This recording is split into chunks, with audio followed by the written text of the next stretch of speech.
सतगुरुदेव की जय हो। परमात्मा के पुण्य आत्माओं को, चाहे वो जगत हो चाहे वो भगत हो, सभी को मुझ शशिभूषण सिंह का सत साहेब नमस्कार एवं राम राम। कुछ मैं व्यस्तता के कारण आप सभी पुण्य आत्माओं के बीच कुछ लंबे समय बीतने के बाद आया हूँ और मैं मानता हूँ कि परमात्मा की जब तक दया नहीं होती है कोई कार्य जीव के बस की बात नहीं है। जब उनकी दया होती है तो भैंस भी एक अच्छा वेद ज्ञाता बन जाता है। जैसा कि कबीर परमात्मा ने एक फर्जी भंडारा देने वाले के नियत पर भैंस से वेद का श्लोक पढ़वा दिया था। खैर, इस वीडियो का मेरा टॉपिक है संत रामपाल जी से नाम दीक्षा कैसे लें। संकेत क्या है गुरु जी का, इस संबंध में मैं आप सभी के समक्ष अपनी बात रखूं। इसके पहले आपसे मेरी अपेक्षा होगी कि मेरा YouTube चैनल SSM है सतलोक है को अवश्य सब्सक्राइब कर लें तथा साथ में लगे घंटी को भी बजा लें ताकि मेरा हर वीडियो आपको आसानी से उपलब्ध हो जाए। मैं अपने टॉपिक पर आऊँ इसके पहले आपसे यह भी अपेक्षा करूंगा कि आप अपने गुरु जी के कष्टों के प्रति संवेदनशील हैं और गुरु के दुखों में आप दुखी हैं, या क्या आप अपने गुरु जी से अलगाव महसूस करते हैं। क्या दर्शन नहीं होने का गम है या कारण जानने का इच्छा है। तो इसकी जानकारी के लिए परमात्मा के असीम कृपा से मेरे द्वारा लिखित ज्ञान अमृत एवं षड्यंत्र का विष नामक पुस्तक अवश्य पढ़ें एवं षड्यंत्रकारियों के द्वारा की गई अनुचित कार्यवाही को जानें। षड्यंत्रकारी कौन है, कहाँ रहता है, क्या नाम है, कैसे और कब से षड्यंत्र किया, क्यों किया, उक्त सारी जानकारी इस किताब में यानी ज्ञान अमृत एवं षड्यंत्र के विष में पिरो दी गई है, जिसे पढ़कर आप अपने गुरु के षड्यंत्रकारियों के संबंध में पूर्णतः जानकारी प्राप्त कर सकेंगे।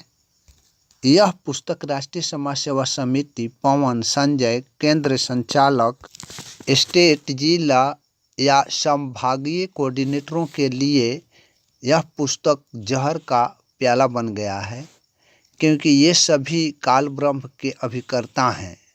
ये नहीं चाहते हैं कि कोई इस किताब को पढ़कर अपने निर्दोष गुरु के प्रति सत्यता को जान पाए, जबकि ये पुस्तक उन परमात्मा के पुण्य आत्माओं जो सत्यता से अनजान हैं के लिए अमृत का प्याला है। जैसे काल ब्रह्म ने अपने दुष्ट आत्माओं से मीरा को जहर का प्याला दिलवाया था जो समर्थ की दया से अमृत बन गया था, वैसे ही यह पुस्तक दुष्टों के लिए जहर है और अनजान पुण्य आत्माओं के लिए परमात्मा की दया से अमृत है। इसलिए आप पुण्य आत्माओं राष्ट्रीय समाज सेवा समिति मैनेजमेंट एवं केंद्र संचालक स्टेट कोऑर्डिनेटर जिला कोऑर्डिनेटर तो संभागीय कोऑर्डिनेटर तो पवन व संजय नामक काल ब्रह्म के जाल में फंसे पड़े हैं। उनसे मिलने वाले जहर से बचने के लिए परमात्मा की दया से आप लोगों के बीच यह पुस्तक अमृत ही है। इसीलिए परमात्मा ने अपनी सत्यता की जानकारी देने वाले पुस्तक का नाम भी ज्ञान अमृत एवं षड्यंत्र का विष रखवाया है। इसे अवश्य पढ़ें और इसे मंगाने के लिए 99-315-92-093 पर कॉलिंग या व्हाट्सएप मैसेज के माध्यम से संपर्क कर सकते हैं। अब मैं अपने विषय वस्तु पर आता हूँ। आज का विषय है संत रामपाल जी महाराज से नाम दीक्षा कैसे लें। ये उक्त प्रश्न कि संत रामपाल जी महाराज से नाम दीक्षा कैसे लें, बहुत से पुण्य आत्माओं ने मुझसे मोबाइल कॉल के माध्यम से पूछताछ करते रहते हैं। कुछ ऐसे भी भगत समाज से पुण्य आत्माएं हैं जो नाम दीक्षा केंद्र से वर्तमान समय में कोई 1 माह तो कोई 6 माह पूर्व लिए हुए हैं, भी पूछताछ करते हैं कि उन्हें अब क्या करना चाहिए। इस संबंध में आप सभी पुण्य आत्माओं से ये कहना चाहूँगा कि वैसे मैं कोई गुरु नहीं हूँ जो आपको नाम दीक्षा लेने या न लेने का कहूँ, किंतु इतना ज़रूर कहूँगा कि संत रामपाल जी महाराज ने जो भी ज्ञान बताया है या महापुरुषों ने अपनी वाणी बोली है या हमारे आपके शास्त्रों में जो भी वर्णित है, उन सबको ज्ञान आधार बनाकर आप सभी अपने विवेक एवं बुद्धि का प्रयोग करते हुए नाम दीक्षा लें या न लें, आप पुण्य आत्माएं स्वयं निर्णय करें। मैं तो अपने गुरु जी द्वारा दिए हुए ज्ञानों का आपके समक्ष रख रहा हूँ। गुरु जी ने अपने सत्संग में सुनाया है कि वही पुण्य आत्मा मोक्ष प्राप्ति का अधिकारी है जो सतगुरु को कृपा पात्र हो। केवल नाम दीक्षा प्राप्त कर लेने से ही मोक्ष को प्राप्त नहीं हो जाते हैं। परमात्मा प्राप्ति के लिए आपके हृदय में गुरु के प्रति विश्वास हो। अपने इस उक्ति को संत रामपाल जी ने प्रमाणित करने के लिए अनेकों सच्ची कथाएं सुनाई है। जैसे आप सभी के जेहन में होगा कि जब कुरुक्षेत्र के भूमि में टिटिहरी ने अपना बच्चा दे रखी थी, कौरव और पांडवों को युद्ध भूमि में लाखों हाथी घोड़े रथ तथा सुसज्जित सेनाएं उस युद्ध भूमि में पहुंची तो उन सभी को देखकर टिटिहरी पंछी का हृदय द्रवित हो गया कि अब तो मेरे बच्चों का ये सभी रौंद देंगे, मैं कैसे क्या करूं, मेरे बच्चे सुरक्षित कैसे रहें। टिटिहरी पंछी को जब कोई नहीं सूझा तब उसने परमात्मा को याद की। हालांकि उसने अपने पूर्व के कर्मों के अनुसार पंछी योनि प्राप्त की थी, किंतु उसके अंदर की आत्मा तो परमात्मा की ही थी। टिटिहरी ने अपनी आत्मा को उस परमात्मा से जोड़कर पुकार की कि हे प्रभु, अब तो आप ही मेरे बच्चों के रक्षक हो। तो परमात्मा ने उस टिटिहरी पंछी के भीतर की आत्मा की पुकार को सुनकर देवताओं के राजा इंद्र के ऐरावत हाथी के गले में लटके हुए 88,000 मन के घंटा को तोड़कर टिटिहरी के बच्चों की रक्षा करवाया था। अब आप पुण्य आत्माएं बताएं या खुद से पूछें कि वह टिटिहरी पंछी किससे नाम दीक्षा ली थी। वह तो कोई गुरु भी नहीं बनाई थी, किसी से तो नहीं। हाँ, उसने अपनी आत्मा को उस परमात्मा से जोड़ ली। किसी को आत्मा और परमात्मा के बीच एजेंट नहीं बनाई। और आज के भगतगण कोई भी प्रार्थना हो तो राष्ट्रीय समाज सेवा समिति मैनेजमेंट कोऑर्डिनेटर तो नाम दीक्षा केंद्र के संचालक फर्जी पांडवों के माध्यम से प्रार्थना लगाते हैं। ऐसे भगतगण को भला क्या होने वाला है। एक दूसरा उदाहरण देकर हमारे सतगुरुदेव श्री रामपाल जी ने बताया है कि प्रहलाद ने तो कोई गुरु धारण अभी नहीं किया था।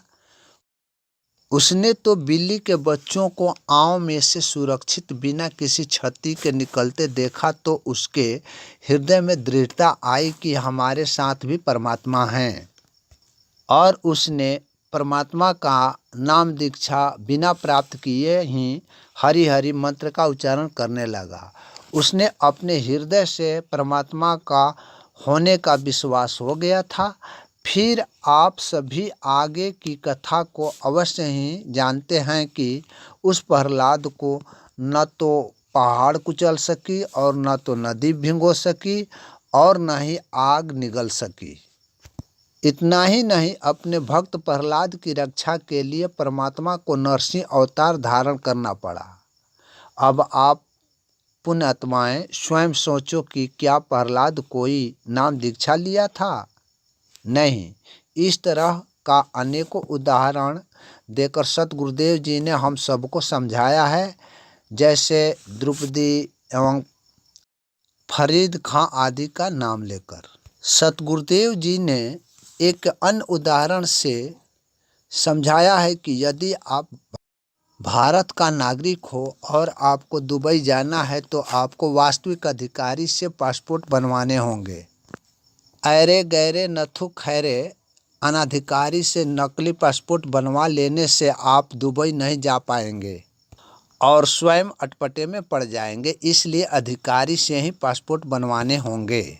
इसी प्रकार जरा सोचो कि भारत से 3000 किलोमीटर दूर जाने के लिए आपको अधिकारी से ही पासपोर्ट बनवाने की आवश्यकता है, जबकि सतलोक पृथ्वी से 16 शंख योजन की दूरी पर स्थित है। वहां जाने के लिए यदि आप अनाधिकारी राष्ट्रीय समाज सेवा समिति मैनेजमेंट कोऑर्डिनेटर एवं केंद्र संचालक से पासपोर्ट बनवा ही लोगे, अर्थात नाम दीक्षा ले ही लोगे, तो क्या सतलोक गमन कर जाओगे? नहीं, कभी नहीं, बल्कि त्रिकुटी पर जाकर अटपटे में पड़ जाओगे। आपने सत्संगों में सुना होगा या गीता जी में पढ़ा होगा, और यदि ऐसा नहीं किए हैं तो गीता जी को पढ़ ले। गीता जी में स्पष्ट लिखा है कि आपको यह ज्ञान जो हो गया कि वह परमात्मा कौन है, कहाँ रहता है, कैसे प्राप्त होता है, तो उसे प्राप्त करने के लिए अपने जन्म मरण के रोग को सदा सदा से मिटाने के लिए आपको उस तत्वदर्शी संत का खोज करना चाहिए। और वह तत्वदर्शी संत जहाँ कहीं भी मिल जाए तो उसे दंडवत प्रणाम कर उसकी सेवा करने से जब वह प्रसन्न हो जाए तो विनम्र भाव से प्रश्न करने से आपको मोक्ष का गुप्त मंत्र बताएगा और उसकी कृपा से आप शाश्वत स्थान को सदा सदा के लिए प्राप्त हो जाओगे। मगर आज क्या देखने को मिल रहा है? भगत समाज में सभी स्वार्थवश अंधे गधे की तरह चलते जा रहे हैं, भेड़ की चाल चलते जा रहे हैं और उस गीता जी के कहे अनुसार अपने सतगुरुदेव जी का खोज नहीं कर रहे हैं, बल्कि काल ब्रह्म के बैठे राष्ट्रीय समाज सेवा समिति मैनेजमेंट कोऑर्डिनेटर केंद्र संचालक नामक एजेंटों के पाले में पड़कर अपना जीवन नष्ट कर रहे हैं। ये सर्वविदित है कि वह सतगुरु जेल में कष्ट झेल रहा है। भगत समाज उनके कष्टों का कोई परवाह नहीं कर अपने स्वार्थ में अनाधिकारी लुच्चे लफंगों से नाम दीक्षा लेकर अपने अपने को संत रामपाल जी महाराज का शिष्य बनने का नाटक कर रहे हैं। बस नाम मिल गया गुरु परो कुआं में। आप पुण्य आत्माओं खुद सोचो कि आप कितना उचित ढंग से अधिकारी से नाम दीक्षा लिया है या अनाधिकारी से नाम दीक्षा लेकर उतावले चल रहे हैं। कुछ भगत गण कहते हैं कि हमने नाम दीक्षा केंद्र से नाम दान प्राप्त किया है तो हमें तो काफ़ी लाभ हुआ है। हमारी स्थिति पूर्व में बड़ी नाजुक थी, नाम दीक्षा जब से लिया है हमारे घर में धन्य धान्य में काफ़ी वृद्धि हुई है, ऐशो आराम की ज़िंदगी हो गई है। ऐसे भक्तों से मेरा कहना है कि सर्वप्रथम तो सतगुरुदेव जी ने सत्संगों में बताया है कि वह परमात्मा अपने शिष्य को मोक्ष कराने के लिए मात्र 2 चीज़ देता है, एक आधीनी और दूसरा गरीबी।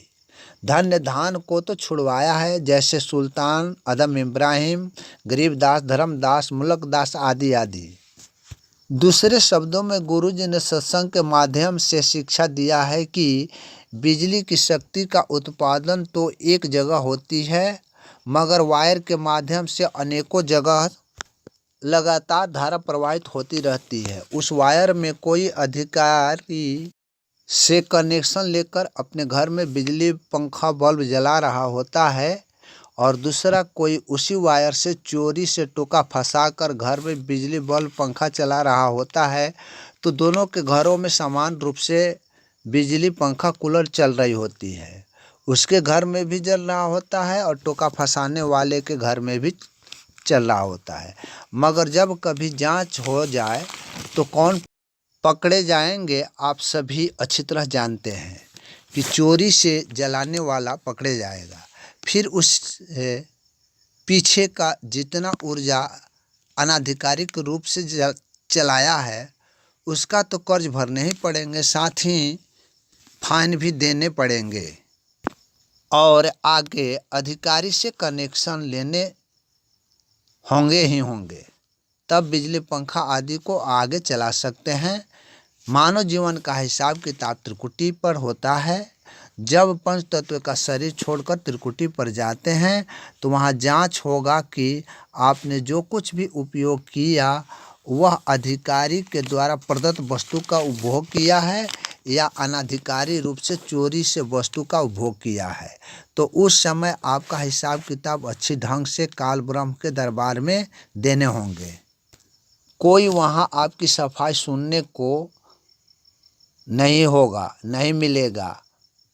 इसलिए आप सभी स्वयं निर्णय करें कि जब अपना सतगुरुदेव कष्ट में हो तो फिर हम साधारण सा जीव का क्या कर्म है उन अपने गुरु के प्रति, क्योंकि हमारा कर्म ही वहाँ हिसाब किताब करने का, कर्ज उतारने का करेंसी है। अतः आप सोच समझकर गुरु के दिए हुए ज्ञानों का आधार बनाकर स्वयं निर्णय लें और राष्ट्रीय समाज सेवा समिति उर्फ मैनेजमेंट तथा कोऑर्डिनेटर एवं केंद्र संचालकों के झांसे में न आए तो ही बेहतर आपके लिए होगा। इसी के साथ आज का वीडियो समाप्त करते हैं। फिर मिलेंगे आगे के दिनों में। सत साहेब, जय बंदी छोड़ के।